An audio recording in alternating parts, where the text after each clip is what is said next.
Olá, boa noite. Veja os destaques do Jornal Capixaba.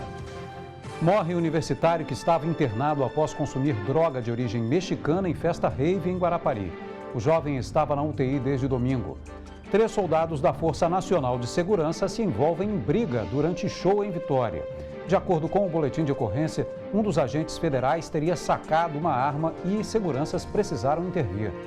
Menina de 2 anos é atingida na cabeça por pedaço de concreto que se soltou da varanda de um prédio em Guarapari.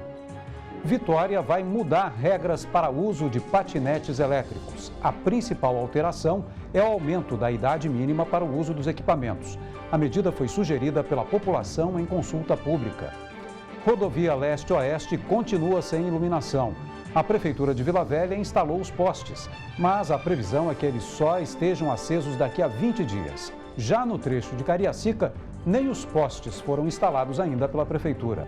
Veja também, há poucos dias para a prova do Enem, especialistas dão dicas de como os alunos devem se organizar para fazer uma revisão que ajude a ter sucesso no dia do exame. E mais, artistas, pessoas ligadas à cultura e moradores do centro de Vitória cobram do governo obras de restauração da estrutura do Teatro Carlos Gomes. O espaço está fechado há quase um ano. Agora, no Jornal Capixaba.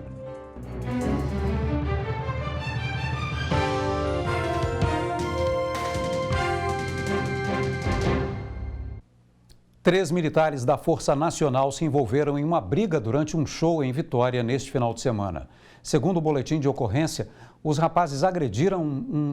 agentes agrediram um rapaz que foi levado para o Hospital Estadual de Urgência e Emergência com ferimentos no rosto e traumatismo craniano. De acordo com as testemunhas, um segurança tentou conter um dos agressores, mas o militar sacou a arma para escapar.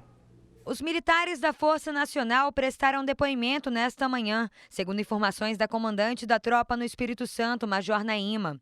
Em conversa com a equipe de reportagem, ela confirmou que os fatos estão sendo apurados.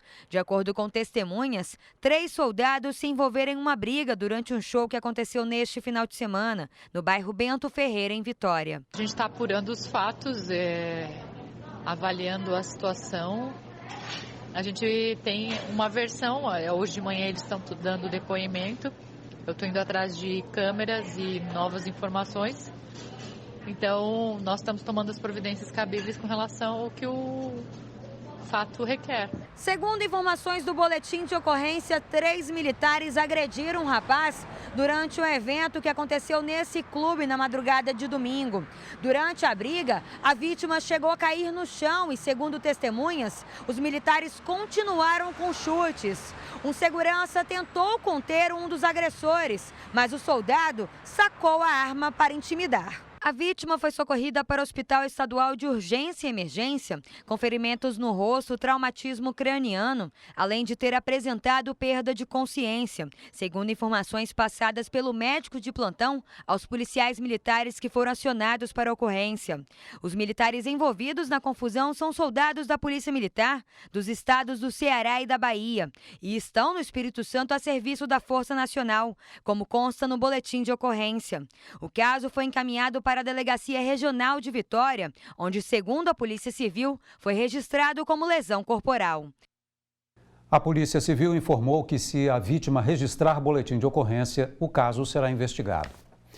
Morreu na tarde de hoje o universitário de 24 anos que estava internado em estado grave após passar mal em uma festa rave em Guarapari no dia 12 deste mês. Ele estava na UTI do Hospital Antônio Bezerra de Faria, em Vila Velha, havia uma semana, em estado muito grave, respirando com a ajuda de aparelhos.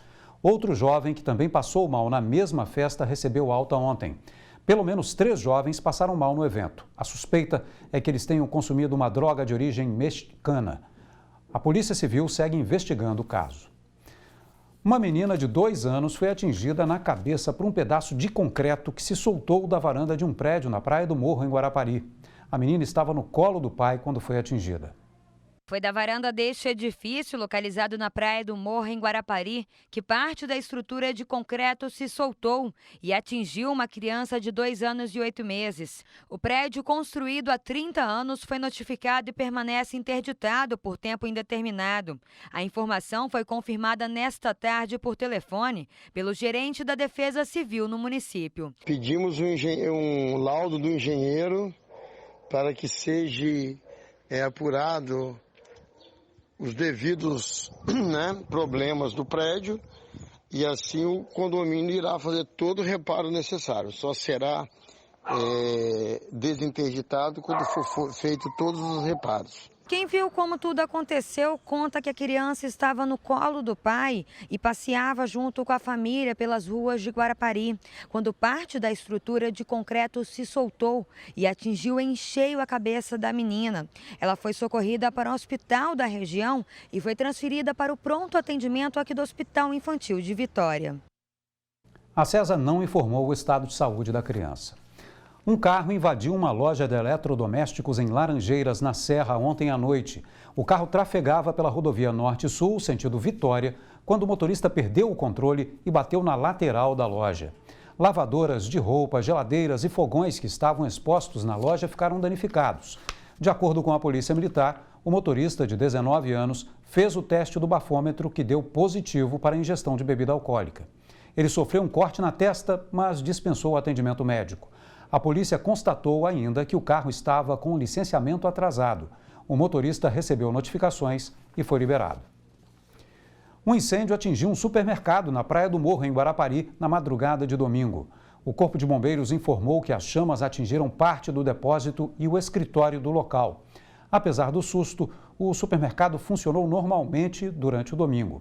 O proprietário solicitou a perícia, mas ainda não há informações sobre o possível motivo do incêndio. Vitória vai mudar regras para o uso de patinetes elétricos. A principal alteração é o aumento da idade mínima para o uso dos equipamentos, que passa a ser de 18 anos. A medida foi sugerida pela população em uma consulta pública.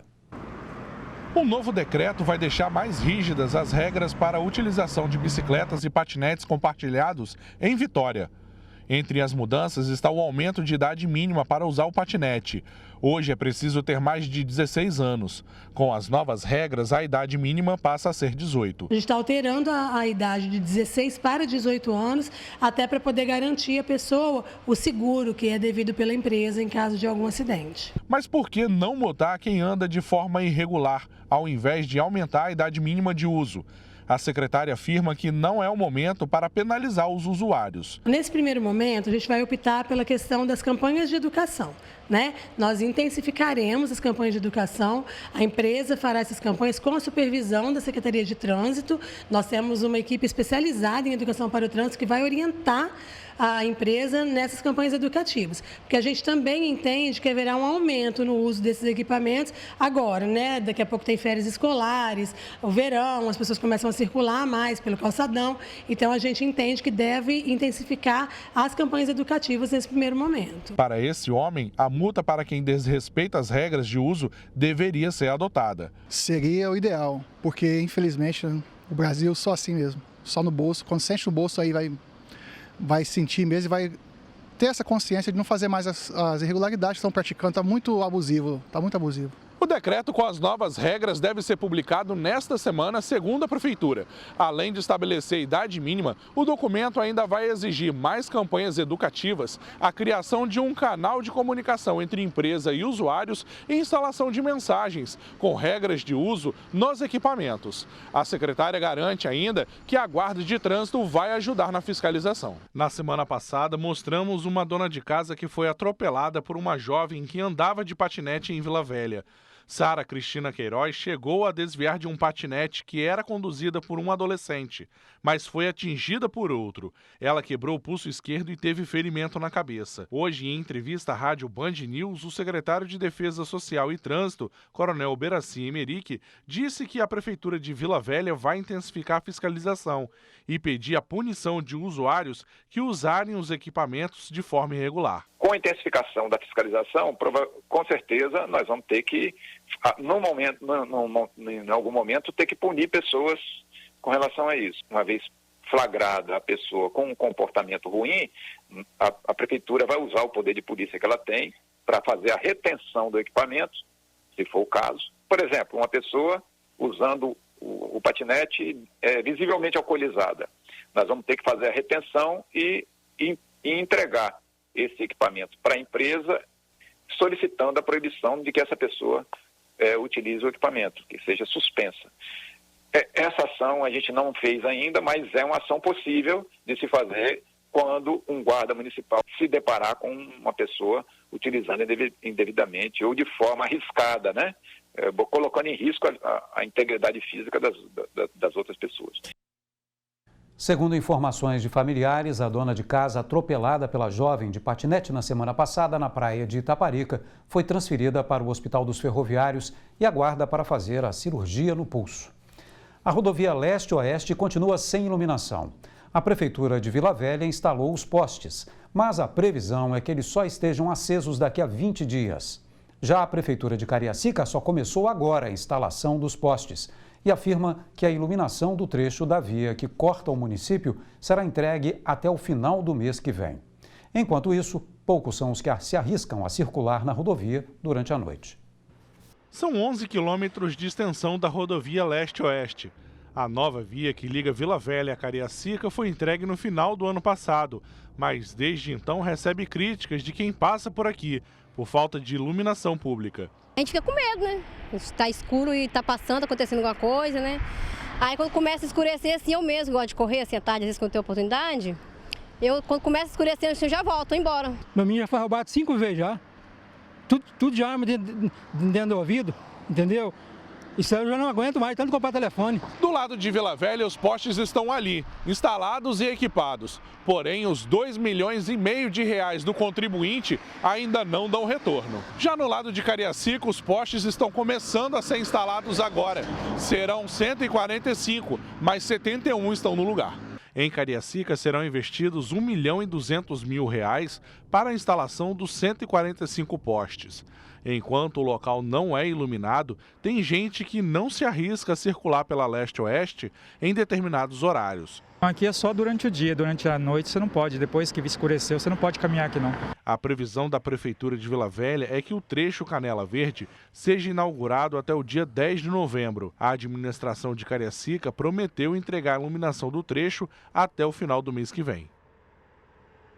Veja no próximo bloco. Há poucos dias para a prova do Enem, especialistas dizem que é hora de ter foco, revisar conteúdo de exames passados e estar preparado para a temida redação. A gente volta já.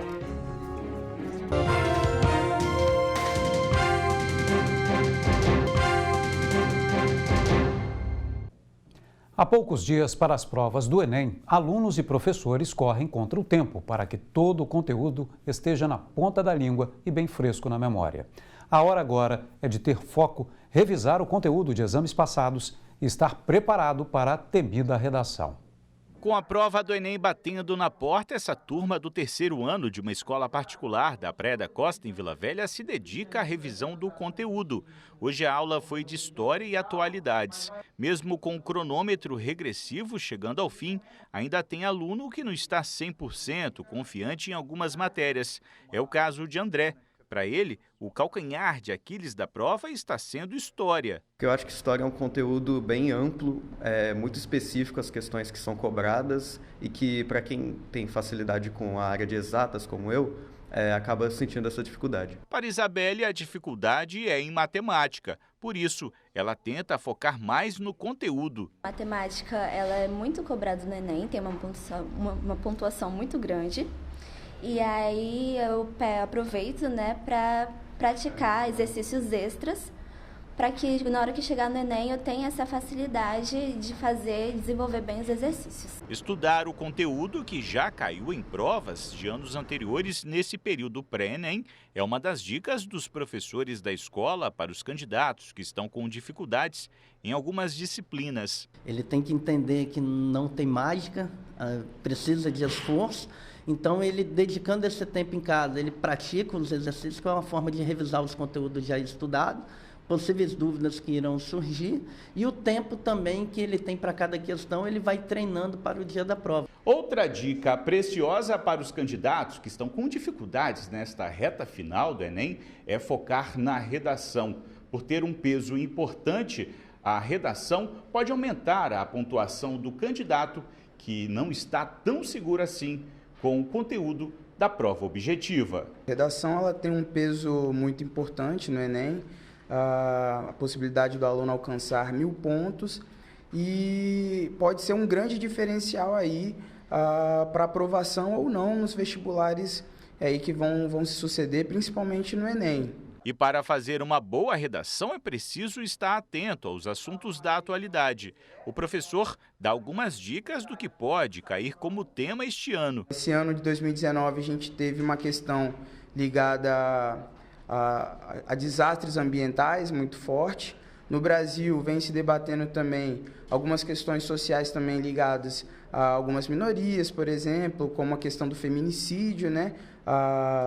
Além disso daí a gente pode pensar em alguns temas cotidianos como a importância da educação, propostas de intervenção voltadas para essa área educacional. Rian não faz a menor ideia de qual tema vai cair na redação. Além de estudar os possíveis assuntos, ele foca na técnica e na repetição. Eu tenho preocupação sempre com o tema, porque não dá para adivinhar.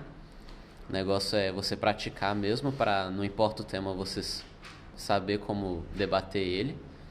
E é isso, é praticar mesmo. Enquanto os alunos do terceiro ano aguardam a prova para daqui a pouco mais de 15 dias, alunos do 8º ano da escola já se preparam para o Enem logo cedo. Hoje foi o dia de simulado. Aqui eles fazem provas nos moldes do Enem. Até o cartão de marcação das questões é semelhante. Na hora lá da prova, não conseguir fazer, pula, vai para a próxima e ao final pega tudo aquilo que não conseguiu e vai fazendo ali para que consiga terminar a prova. A seguir, artistas, pessoas ligadas à cultura e moradores do centro de Vitória cobram do governo obras de restauração da estrutura do Teatro Carlos Gomes. O espaço está fechado há quase um ano. É um instante só.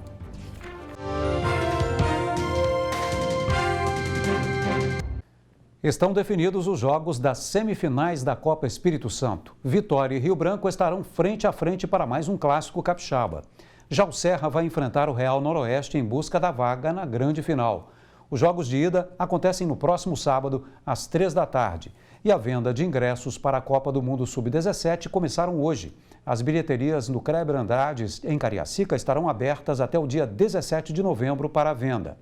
A Copa do Mundo começa no próximo sábado e as partidas no estádio Kleber Andrade serão a partir de domingo. Coletivos e grupos artísticos do Espírito Santo realizaram no último sábado um abraço simbólico ao Teatro Carlos Gomes, um dos principais patrimônios culturais do estado. O objetivo foi pressionar o governo estadual a iniciar o processo de restauração do prédio, que está fechado desde o final de 2018.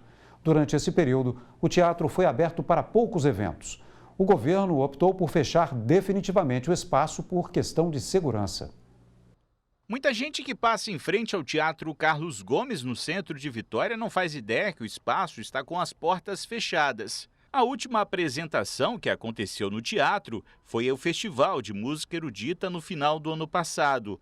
O local foi fechado pela Secretaria Estadual de Cultura, que administra o teatro, porque a estrutura apresenta riscos. O que se fala por aí, exatamente por uma falta de informação oficial do Estado, é isso. Que tem risco de curto-circuito, já teve curto-circuito, mas tem risco de maiores, tem de queda de partes, entendeu? Tem aí um possível vazamento no telhado que uns dizem que tem, outros que não tem, mas há mais ou menos uns 3 meses atrás eu mesma presenciei muita água sendo tirada daquela janela ali do 2º andar, então assim, a situação dele é muito complicada. Para demonstrar ao governo do estado a insatisfação de ver o histórico teatro fechado, artistas, pessoas ligadas à cultura e moradores da região do centro organizaram no sábado manifesto com um abraço simbólico ao Carlos Gomes. Uma forma de pressionar o governo para que se inicie, o processo de licitação para projeto, para restauro do Carlos Gomes. Segundo a Secretaria Estadual de Cultura, nos últimos anos foram feitas obras de manutenção. Mas o teatro, construído em 1927, requer uma reforma estrutural mais profunda. Um projeto de restauro e reforma ainda está sendo desenvolvido. E só depois da conclusão desse projeto é que o processo de licitação poderá ser aberto. Que essa gestão de agora olhe com atenção, olhe com carinho. Esse teatro é um pulmão, ele está no coração do centro de Vitória.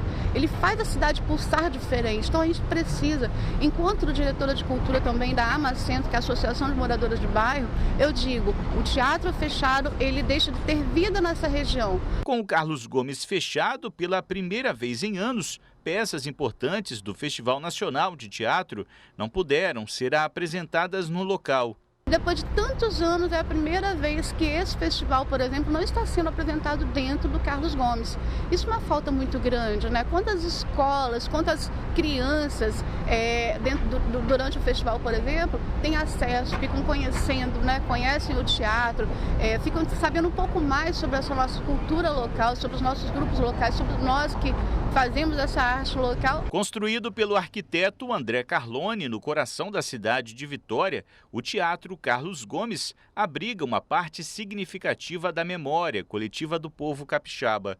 O prédio, tombado pelo Conselho Estadual de Cultura em 1983, recebeu as grandes companhias de teatro surgidas por todo o Brasil e grandes nomes da dramaturgia, música e da dança nacional. Quando tem apresentações do teatro, o público sai daqui, ele procura um bar, um restaurante, isso movimenta também a economia criativa local, o comércio da região.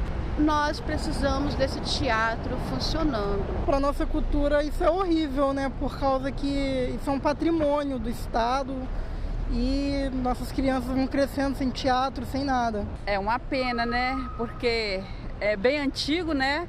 E poderia estar aberto para a gente, né? Vir ver teatro.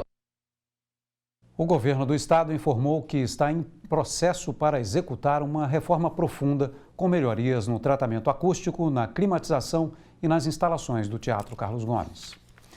O Jornal Capixaba termina aqui. Fique agora com o Jornal da Band. Obrigado pela audiência, uma boa noite e até amanhã.